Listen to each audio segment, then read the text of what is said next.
Hello friends, you are once again welcome on the online platform of Arun Dalal English Classes YouTube channel. And today we are going to shift on our next topic, that is cloze test. And this cloze test has been taken from your previous year question papers. और इसमें जो मैंने इसका title रखा है वो क्या है? Procrastination is the thief of time. Procrastination का मतलब क्या होता है? डिले. देरी समय का चोर होती है. इसका मीनिंग क्या हुआ? इसका मतलब है once postponed, postponed forever. Time once lost can never be regained. ठीक है, तो उसके लिए हम किसका प्रयोग करते हैं? प्रोक्रास्टिनेशन का प्रयोग करते हैं, डिले करने वाली सेंस में. तो देखते हैं अपना पैराग्राफ, अपना क्लोज टेस्ट क्या है इसके अंदर. Do you put off until dash. अब यहां पर इसे समझने की कोशिश करेंगे. आपका एक कोटेशन आता है बेटे, उस कोटेशन को समझेंगे. अक्सर आप एक बात कहते हो, do not put off till tomorrow what you can do today. इसका मतलब क्या है कि आज का काम कल पर मत छोड़ो. तो उसको पोस्टपोन करने के लिए किसका प्रयोग करते हो? Put off. पुट ऑफ यानी पोस्टपोन, यानी put something on the back burner, उस सेंस में यूज किया जाता है. Do you put off until dash. Yesterday तो हो नहीं सकता. क्यों नहीं हो सकता? क्योंकि यहां पर डू लगाकर उसने पूछा है. पास्ट की बात तो हो नहीं सकती, इसका मतलब ये गलत हो जाएगा. टुमारो आ सकता है, टुडे आ सकता है, लास्ट वीक इनअप्रोप्रिएट है, लास्ट ईयर ये भी नहीं आ सकता. अब यहां पर क्या आ जाएगा आपका? टुमारो. टुडे को भी छोड़ देंगे. यानी क्या आप आज का काम कल पर छोड़ते हो, चीजों को पोस्टपोन करते हो, उसके बारे में बात की है. इफ सो, यदि ऐसा है तो क्या होगा, अब उसको भी देख लेंगे. If so you are the procrastinator. आप क्या हैं? प्रोक्रास्टिनेटर हैं. ये प्रोक्रास्टिनेटर मैंने थोड़ी देर पहले ही बताया था. प्रोक्रास्टिनेट क्या होता है? डिले करना, पोस्टपोन एन एक्शन. तो आप क्या करते हैं? पोस्टपोनर बन गए. ठीक है, तो पोस्टपोनर की बात की गई है. And according to the dash, और किसके अनुसार? साइकोलॉजिस्ट, मनोविज्ञानियों के अनुसार. हो सकता है मनोविज्ञानियों के अनुसार. आई स्पेशलिस्ट बिल्कुल इनअप्रोप्रिएट हो जाएगा. ये तो बेटे आपका ऑफ्थेमोलॉजिस्ट आ जाएगा या अक्यूलिस्ट आ जाएगा. ये तो बिल्कुल गलत हो गया. तो हमारा यहां पर साइकोलॉजिस्ट आ सकता है. पैथोलॉजिस्ट, बेटे पैथोलॉजिस्ट भी गलत हो जाएगा. पैथ क्या होता है? आपके पैथ लैब्स होते हैं. पैथोलॉजिस्ट कौन होता है? जो आपकी बीमारियां वगैरह डायग्नोज करने की बात करता है. ठीक है, a doctor who studies pathology and examines dead bodies to find out the cause of their death, उसे हम क्या कहते हैं? पैथोलॉजिस्ट कहते हैं. एक तरीके से मेडिकल एग्जामिनर होता है वो. ये तो गलत हो जाएगा. फिर कहता है रेडियोलॉजिस्ट. रेडियोलॉजिस्ट कौन होता है? जो रेडियोग्राफी का काम करता है, एक्सरे आदि करता है, उसको हम क्या कहते हैं? रेडियोलॉजिस्ट कहते हैं बेटे. ये भी गलत हो जाएगा. A doctor who is trained in radiology और रेडियोग्राफी, उसे क्या बोलेंगे? रेडियोलॉजिस्ट. गलत हो गया. डर्मेटोलॉजिस्ट. डर्मेटोलॉजिस्ट क्या होता है? डर्मिस होता है बेटे स्किन. डर्मेटोलॉजिस्ट कौन हो गए? चर्म रोग विशेषज्ञ. वे लोग, वे डॉक्टर्स जो आपकी चमड़ी का इलाज करते हैं, स्किन डिजीजेज और वेनेरियल डिजीजेज में ट्रीट करते हैं, उन्हें क्या बोलते हैं? डर्मेटोलॉजिस्ट बोलते हैं. ये भी गलत हो जाएगा. तो क्या आ जाएगा? इफ सो, यदि ऐसा है, आप एक प्रोक्रास्टिनेटर हैं, तो साइकोलॉजिस्ट के अनुसार you should change your ways. आपको अपनी वेज को, आपको अपनी हैबिट्स को डैश कर लेना चाहिए. Dash gradually. ग्रेजुअली का मतलब स्लोली. ठीक है, बाय एंड बाय वाली सेंस में बेटे हो सकता है. क्वाइटली, शांतिपूर्वक, चुप्पी पूर्वक, गलत हो जाएगा. स्पोरेडिकली. स्पोरेडिकली का मतलब क्या होता है? यदा कदा. यदा कदा तो बिल्कुल इनअप्रोप्रिएट शब्द आ गया. ये तो पॉसिबल ही नहीं है. इंटरमिटेंटली वाली सेंस में आया, रुक रुक कर वाली सेंस में आया. हैपनिंग ओनली ऑकेजनली और एट इंटरवल्स. ठीक है, दैट आर नॉट रेगुलर, उसके लिए किसका प्रयोग करते हैं? इंटरमिटेंट या स्पोरेडिक का प्रयोग करते हैं. ये तो बिल्कुल गलत हो जाएगा. इमीडिएटली हो सकता है. नेवर बिल्कुल गलत हो गया. अब ग्रेजुअली में तो क्या था? धीरे धीरे चेंज करना. अब बेटा धीरे धीरे अगर चेंज करते हैं तो भी टाइम निकल जाएगा, और टाइम एक बार निकल गया तो फिर बात बिगड़ जाएगी. तो हम इसको भी छोड़ के क्या बोलेंगे? एट वंस, इमीडिएटली, तुरंत. तो एट वंस के लिए क्या आ जाएगा यहां पर? Immediately, without delay, without any second thought. You should change your ways, change your habits. फिर क्या कहता है? A little procrastination is perfectly dash. A little का मतलब है पॉजिटिव. ठीक है, पॉजिटिव सेंस में. पॉजिटिव सेंस में जो देरी होती है बेटे, वो परफेक्टली क्या है भाई? थोड़ी बहुत ठीक ठाक मान सकते हैं. एबनॉर्मल. एबनॉर्मल तो गलत हो जाएगा. एबनॉर्मल क्या है? असामान्य के लिए यूज करते हैं. ये तो बिल्कुल गलत हो जाएगा हमारा कि वो एबनॉर्मल है. ठीक है, डिफरेंट फ्रॉम यूजुअल और एक्सपेक्टेड थिंग, उसके लिए किसका प्रयोग करते हैं, एबनॉर्मल का। फिर कहता है नॉर्मल, नॉर्मल मान सकते हैं। इनह्यूमन, इनह्यूमन तो बिल्कुल गलत हो जाएगा बेटे। फिर कहता है ह्यूमन, ह्यूमन की बात जब कर सकते थे बेटा जब वो मानवीय है, ये तो गलत हो जाएगा भाई। A little procrastination is perfectly human, sense नहीं बनाई वहां पर। फिर कहता है सब ह्यूमन, ये भी गलत हो गया। इसका मतलब क्या आ जाएगा, नॉर्मल। भाई थोड़ा बहुत चल जाता है, एक आध बार चल जाता है, वहां पर ये एडजस्ट किया जा सकता है।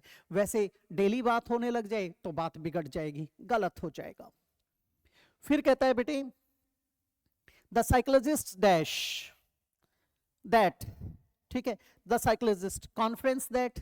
बेटे कॉन्फ्रेंस तो हमारा नाउन बन गया, अब नाउन तो यहां पर चाहिए नहीं है, ठीक है। जो हमारे साइकोलॉजिस्ट हैं, जो मनोचिकित्सक हैं, कॉन्फ्रेंस, कॉन्फ्रेंस तो हमारा नाउन है, ये बिल्कुल इनअप्रोप्रिएट हो जाएगा। ये तो किसी ना किसी लार्ज जो ऑफिशियल मीटिंग्स होती है उनके लिए यूज करते हैं, ये तो इनअप्रोप्रिएट है। फिर कहता है हमें वर्ब चाहिए यहां पर। कंसर्न, कंसर्न हो सकता है, कंसर्न का मतलब क्या है कि वे अपना ध्यान उसकी तरफ देते हैं, ठीक है। साइकोलॉजिस्ट कंसर्न यानी पे अटेंशन वाली हो भी सकता है। कंसीड, कंसीड कब यूज किया जाता है वो भी जान लेंगे बेटा। कंसीड का मतलब होता है to admit that something is true और लॉजिकल, जब हम किसी चीज को ये मानते हैं कि ये सही है और लॉजिकल है, रेलिवेंट है, कई बार एक्सेप्टेबल है, ठीक है, उसके लिए यूज करते हैं। तो कंसीड कंसर्न से बेटर है। कॉन्टॉर्ट, कॉन्टॉर्ट का प्रयोग कहां पर किया जाता है, कॉन्टॉर्ट का प्रयोग करते हैं हम, एक आपका आया था रिटॉर्ट, रिटॉर्ट का प्रयोग कहाँ करते हैं, जब हम प्रत्युत्तर देते हैं वहां पर। और कॉन्टॉर्ट का मतलब क्या होता है, टू बिकम ट्विस्टेड और मेक समथिंग ट्विस्टेड, ठीक है, आउट ऑफ इट्स नेचुरल और normal shape, that is known as contort. किसी चीज को हम बुन देते हैं, his face contorted with anger, गुस्से से उसका मुंह क्या था, तिरछा हो गया, यानी स्ट्रेन्ड वाली सेंस में हो गया, ट्विस्टेड वाली सेंस में हो गया, तो कॉन्टॉर्ट गलत हो जाएगा। कोहैबिट, कोहैबिट का प्रयोग कहां पर किया जाता है ये भी देख लीजिए बेटा। आपके हैबिटेट होता है निवास, कोहैबिट का मतलब है किसी के साथ रहना, यानी टू लिव टुगेदर, उस सेंस में किसका प्रयोग करते हैं, कोहैबिट का प्रयोग करते हैं। तो जो मैरिड कपल्स होते हैं उनके उनके लिए कोहैबिट का प्रयोग कर दिया जाता है अक्सर, यूजुअली ऑफ ए मैन और a woman who are married, ठीक है, वहां पर यूज कर दिया जाता है जब they live together in live in relationship, वहां पर कोहैबिट लगा देते हैं, ये तो गलत हो जाएगा। तो कंसर्न की बजाय हमारा क्या ठीक है, कंसीड ठीक है। यहां पर क्या लगा देंगे हम, कंसीड का प्रयोग करेंगे। और कंसीड का मतलब क्या बताया मैंने आप लोगों को, कि जब हम किसी चीज को स्वीकार करते हैं कि वो सही है और तर्कपूर्ण है, वहां पर क्या लगा देते हैं, concede. But in too many cases, लेकिन बहुत सारे मामलों में, मुद्दों में, it is dangerously neurotic activity that can bring about dash results. लेकिन बहुत सारे केसेस में अगर आप अक्सर ऐसा करना शुरू कर देते हो तो फिर क्या होगा, तो इसके तो बड़े घातक, बड़े भीषण परिणाम निकलेंगे, ये तो गलत हो जाएगा। अब ये क्या होता है, डेंजरसली न्यूरोटिक एक्टिविटी बन जाता है, जो हमारे न्यूरोसिस को अफेक्ट करना शुरू कर देती है। It means not behaving in a reasonable way, उसके लिए यूज किया जाता है। जब आप वरीड रहते हैं, टेंस रहते हैं, वहां पर यूज किया जाता है। फिर क्या होगा, अगर आपकी आदत पड़ी हुई है हर चीज को प्रोक्रास्टिनेट करने की, डिले करने की, तो बार बार आप क्या करेंगे, जल्दी करेंगे। और आप जैसे विद्वान कहते हैं, hurry spoils curry, haste makes waste, hasty climbers have sudden falls, ये तो गलत हो जाएगा।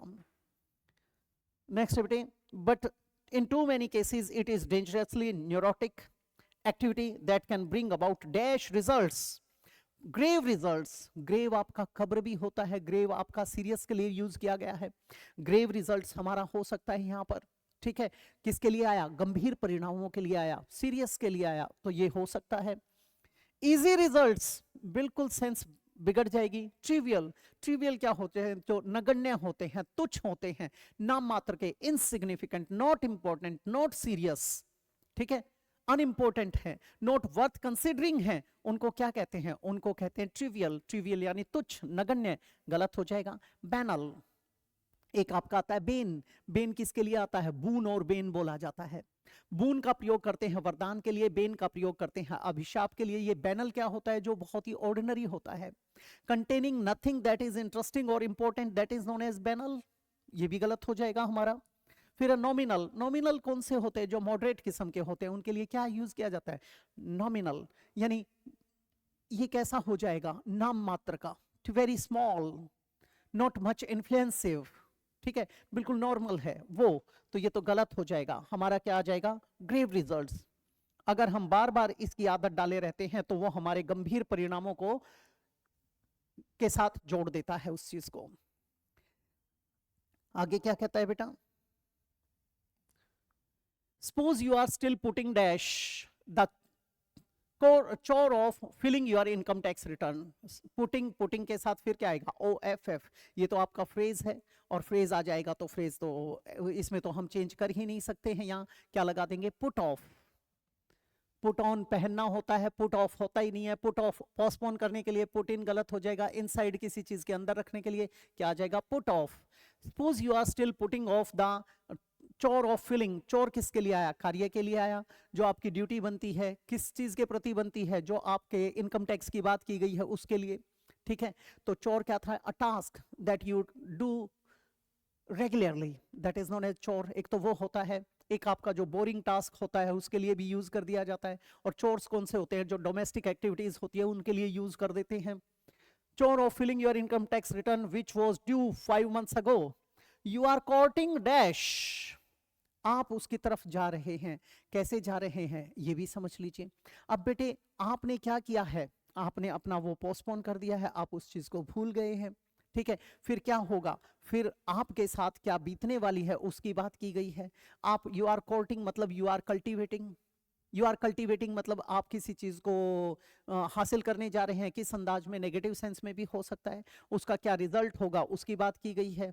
आप अपने आप को खतरे में डाल रहे हैं, किसी सिचुएशन में फंसाने की कोशिश कर रहे हैं, वो हो सकता है। कॉर्टिंग। अब यहां पर क्या आया? कैटापुल्ट। कैटापुल्ट तो गलत हो जाएगा। कैटापुल्ट क्या होता है? जो आपकी स्लिंग होती है, ठीक है, जैसे जिसको आप क्या कहते हैं? गुलेल बोलते हैं। गुलेल को क्या बोलते हैं? कैटापुल्ट। ये तो बिल्कुल गलत हो जाएगा हमारा, ठीक है। एक स्टिक होती है जिसमें वाइस बना होता है और उसमें 2 स्लिंग्स वगैरह लगाई जाती है, एक बैंड लगाया जाता है, और बच्चे अक्सर उसको पत्थरों को शूट करने के लिए यूज करते हैं। उसे क्या कहते हैं? कैटापुल्ट कहते हैं, ठीक है। एक मशीन के रूप में भी यूज किया जाता है, तो कैटापुल्ट तो इसमें गलत हो जाएगा। कैथोड। बेटे आपके फिजिक्स के अंदर आते हैं। फिजिक्स के अंदर जो आपकी बार्स वगैरह होती हैं इलेक्ट्रॉनिक्स वगैरह की, उसके लिए यूज किया जाता है। जो इलेक्ट्रोड्स वगैरह होती हैं उसको क्या बोलते हैं? कैथोड बोलते हैं। ये भी गलत हो जाएगा। फिर कहता है कैचिज्म। ये कैचिज्म क्या होता है? You are courting catechism. Catechism बेटे कई बार आप लोगों को कोई चीज बड़े आसानी से दे दी जाती है। अब आप कहते हो इसमें क्या कैच है, क्या ट्रैप है, उस ट्रैप की बात करते हैं। तो ये कैचिज्म क्या होता है? A set of questions and answers that are used for teaching people about the beliefs of Christian religion. उसके लिए कैचिज्म का प्रयोग करते हैं कि वे क्या करेंगे। जैसे कई लोगों ने क्या कहा था कि ये जो आपके क्रिश्चियंस हैं जब साउथ अफ्रीका में गए थे तो हाथों में बाइबल लेकर गए थे, और उनको आंखें मूंदने के लिए कहा, उनके हाथों में बाइबल थमा दी और उनकी सारी प्रॉपर्टी को अपने कब्जे में ले लिया। वो भी कैचिज्म के रूप में होता है। तो इन्होंने क्या कहा था कि हम आपको ये चीज फ्री में प्रोवाइड करेंगे, और वो क्या था? एक कैच का काम करता था। तो ये टर्म कहाँ से आई थी? आपके क्रिश्चियन रिलीजन से निकली थी, उनके विश्वासों से निकली थी। वहां पर कैचिज्म का प्रयोग किया जाता था, ठीक है। बाकी इसमें आपके जो क्रिश्चियंस हैं वो और गहराई से बता सकते हैं। जो रोमन कैथोलिक यूज होता है वे आपको बेटर बता पाएंगे, ठीक है। उनके क्वेश्चन आंसर्स जो होते हैं, उनकी टीचिंग्स जो होती हैं जिसमें वो आपको कन्विंस करते हैं, वो कैचिज्म का पार्ट होता है, अट्रैक्ट करने वाली सेंस में। ये तो गलत हो जाएगा। कैटरैक्ट, ये आपके आईज का एक डिसऑर्डर होता है, उसको क्या कहते हैं? कैटरैक्ट कहते हैं, ठीक है। अब a medical condition that affects the lens of the eye, that is known as cataract, ठीक है। And causes a gradual loss of sight, उसे क्या बोलते हैं? कैटरैक्ट बोलते हैं। एक जो बड़ा सा वाटरफॉल होता है, एकदम स्टीप होता है, उसके लिए भी कैटरैक्ट का प्रयोग करते हैं, लेकिन वो लिटरेचर में आता है, यहाँ पर यूज नहीं किया जाता। वो भी पहले ज्यादा आया करता था, आजकल तो यूज ही नहीं करते हैं हम लोग। तो ये कैटरैक्ट भी गलत हो जाएगा। Catastrophe, you are courting, you are advancing. आप किसकी तरफ बढ़ रहे हैं? आप तबाही की तरफ, बर्बादी की तरफ, डिजास्टर की तरफ जा रहे हैं। ये चीज आपको बर्बाद कर देगा। A sudden event that causes many people to suffer, उसको हम क्या कहते हैं, एक डिजास्टर की बात कहते हैं। ठीक है, कोई भी ऐसा इवेंट जो क्या करता है, किसी भी व्यक्ति को सफर करने के लिए मजबूर कर देता, वो क्या है, वो कैटास्ट्रॉफी है।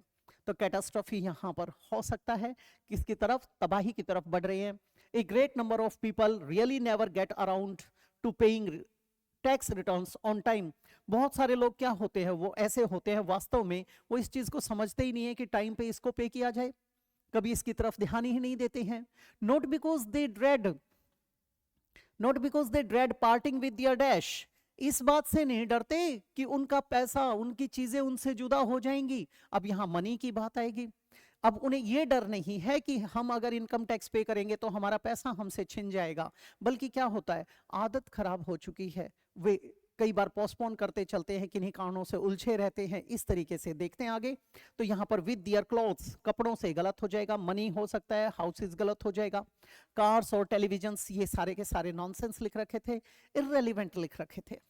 But because they keep putting it of, लेकिन उनकी तो आदत क्या होती है, पोस्टपोन करने की। पोस्टपोन करने के कारण वो टालते चले जाते हैं, टालते चले जाते हैं, तो वो क्या है, वो आपका जो डिपार्टमेंट है वो कभी ना कभी जब जागता है तो फिर सीधी के सीधे उनके ऊपर बिजली गिरा देता है। कहता है, as for me I have never procrastinated and never shall, मेरी जहां तक बात आती है, मैंने कभी भी इसको पोस्टपोन नहीं किया है, ना ही मैं कभी करूंगा। ये कह रहा है जो ऑथर है, जिसने ये लिखा है। फिर कहता है, this is not a boastful claim of personal dash, ये मेरा जो पर्सनल डैश है, जो पर्सनल गुण है मेरा, मेरी कोई क्वालिटी है, उसके बारे में मैं डिंग नहीं मार रहा हूं। बोस्टफुल क्या होता है, बोस्टफुल क्लेम यानी प्राउड वे में कहना। ठीक है, बोस्ट डिंग मारना, बोस्ट ऑफ या boast about, brag about, crow about, डिंग हाँकना, ये मैं डिंग नहीं मार रहा हूं अपने डैश के बारे में। ठीक है, अब वो डैश में क्या लिखा, वर्चू, वर्चू यानी गुण हो सकता है। ठीक है, वर्चू किसके लिए आया, आपकी एक क्वालिटी होती है, आपका बिहेवियर है, आपका ये एटीट्यूड है, जो क्या है, आपके मॉरल स्टैंडर्ड्स को दिखाता है, उसको हम क्या कहते हैं, उसको वर्चू कहते हैं। कई बार कहते हैं वर्चू का एंटोनिम क्या होता है, वाइस, जैसा कि इसने लिख रखा है, ये बुराई, बुराई के लिए आया, ये गलत हो जाएगा। वर्चू, वाइस, वर्चुअल, विशियस, ये कई बार यूज करते हो आप लोग। जो क्रिमिनल एक्टिविटीज होती हैं ड्रग्स के अंदर, सेक्स के अंदर, ठीक है, जिसमें सेक्स निहित होता है, ड्रग्स वगैरह ली जाती है, वो किस में आ जाता है, वाइस में आ जाता है। There are lots of vices prevalent in our locality, in our society, in the world, तो ये गलत हो गया। Advice, personal advice, claim of personal advice गलत हो जाएगा। डिवाइस, बेटे डिवाइस तो किसी ना किसी गैजेट की बात कर रहा है, किसी ना किसी यंत्र की बात कर रहा है, कोई भी ऐसा इक्विपमेंट, कोई भी ऐसा पीस ऑफ ऑब्जेक्ट जो डिजाइन किया गया है किसी पर्टिकुलर जॉब के लिए, टास्क के लिए, उसे क्या कहते हैं, उसे डिवाइस कहते हैं, गलत हो जाएगा। रिवाइज, रिवाइज का मतलब क्या होता है, दोहराने वाली सेंस में आया। जब आप रिवीजन करते हो अपने इम्तिहान में, ठीक है, जब आप क्या करते हो, अपने ओपिनियन आदि को भी चेंज करते हो, वहां पर भी प्लान आदि को चेंज करते हो, वहां पर भी रिवाइज का प्रयोग किया जाता है। ठीक है, आप पाठ को याद करते हो, वो भी रिवाइज का प्रयोग किया जाता है, ये तो गलत हो जाएगा। तो यहां पर क्या आ जाएगा, this is not a boastful claim of personal virtue, the truth is I never leave the time to put things off. सच्चाई क्या है, मैं कभी भी अपनी चीजों को पोस्टपोन नहीं करता, प्रोक्रास्टिनेट नहीं करता, डिले नहीं करता। तो ये था आपका पैराग्राफ आज के लिए। अगली क्लास में आपसे फिर से मुलाकात होगी इसी प्रकार के किसी क्लोज टेस्ट आदि के साथ, या फिर ब्लैंक्स में, या फिर वोकैब सीरीज के अंदर। आप बड़ा अच्छा रिस्पांस दे रहे हैं मुझे, इसी तरीके से आप अपनी प्रॉब्लम साझा करते रहिए, सब्सक्राइब करते रहिए, शेयर करते रहिए, हम आगे बढ़ जाएंगे, कभी ना कभी जल्दी ही मंजिल मिल जाएगी। तो इजाजत चाहूंगा अब मैं जी। नमस्कार दोस्तों।